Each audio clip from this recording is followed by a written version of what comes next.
the scientific assessment of one's talent to be successful in the role of an entrepreneur. So what it does is it allows self-awareness for the individual who takes the assessment, their ability to recognize how successful they will be in the role of an entrepreneur and what are some of the things that he or she can do better to be successful in that role. As we were going through the research, and we of course identified lots of different types of traits that can affect business outcomes, we finally narrowed them down after a lot of analysis and statistical tests that we ran on the data.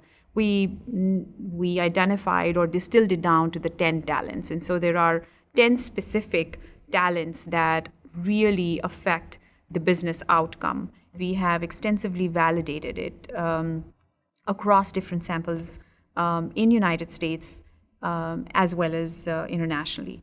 We have done so with existing entrepreneurs, highly successful entrepreneurs, as well as people who are not entrepreneurs in our effort to understand and identify who among them who are not entrepreneurs could also have that talent. When we were building the assessment, the first step in that is to do a job analysis, a very detailed job analysis of what is it that successful entrepreneurs do on a day-to-day basis that makes them successful.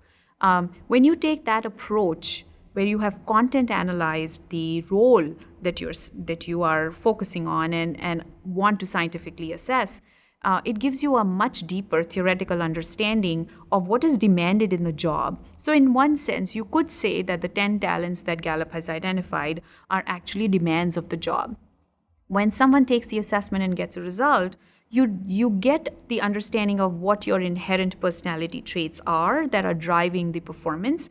But on the other hand, and I think that's very important, is you do get an understanding of what is it that will be expected of you on the job in that role to be successful. This goes back to Don Clifton's strengths theory of, we have spent a lot of time in psychology trying to understand what's wrong with people and then trying to fix those weaknesses. How about let's identify the strengths of the individual? So imagine everyone who goes through this experience of taking the assessment and getting a feedback on that assessment of what is right with them. What are some of the strengths?